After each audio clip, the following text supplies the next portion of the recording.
cette vidéo, nous allons démontrer la formule de l'espérance et de la variance pour une loi binomiale de paramètres n et p. Alors déjà, un petit rappel, puisqu'on va en avoir besoin. Je vous rappelle que si x est une variable aléatoire qui suit une loi de Bernoulli de paramètre p,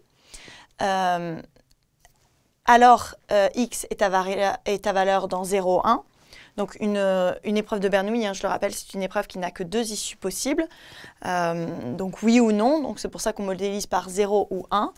Et dans ce cas-là, la probabilité que x soit égal à 1 vaut p, c'est le paramètre, et la probabilité que x soit égal à 0 est égale à l'événement, c'est l'événement contraire, donc est égal à 1 moins p. Et dans ce cas-là, l'espérance de x égale à p et la variance de x est égale à p facteur de 1 moins p. Donc si vous avez besoin des détails, il y a une vidéo sur l'espérance et la variance, je vous invite à vous y référer. Donc, propriété ici. Si on a x1, x2, x3, xn qui sont n variables aléatoires indépendantes, qui suivent toutes une loi de Bernoulli de paramètre p, donc quand on effectue plusieurs épreuves de Bernoulli, qu'on les répète de manière identique et indépendante, alors on peut considérer x comme la somme de ces n variables suivant la loi de Bernoulli, et x suit alors une loi binomiale de paramètres n et p.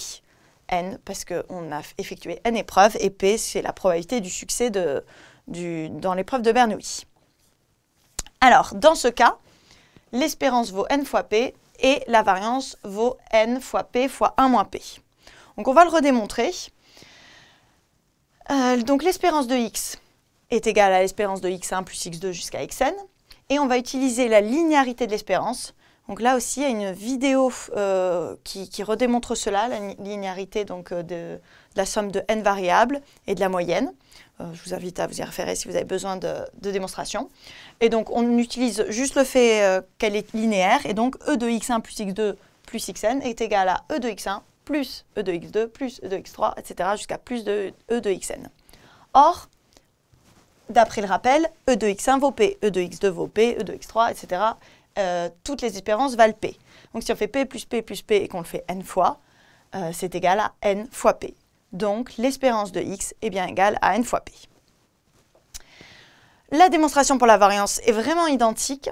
On utilise aussi, alors attention, la variance n'est pas linéaire, mais on a cette formule, v de x égale v de x1 plus v de x2 plus v de xn. Et de même, v de x1 vaut p fois 1 moins p, v de x2 p fois 1 moins p jusqu'à v de xn qui vaut p fois 1 moins p. Donc pareil, on additionne n fois v facteur de 1 moins p, on obtient donc n fois p fois 1 moins p.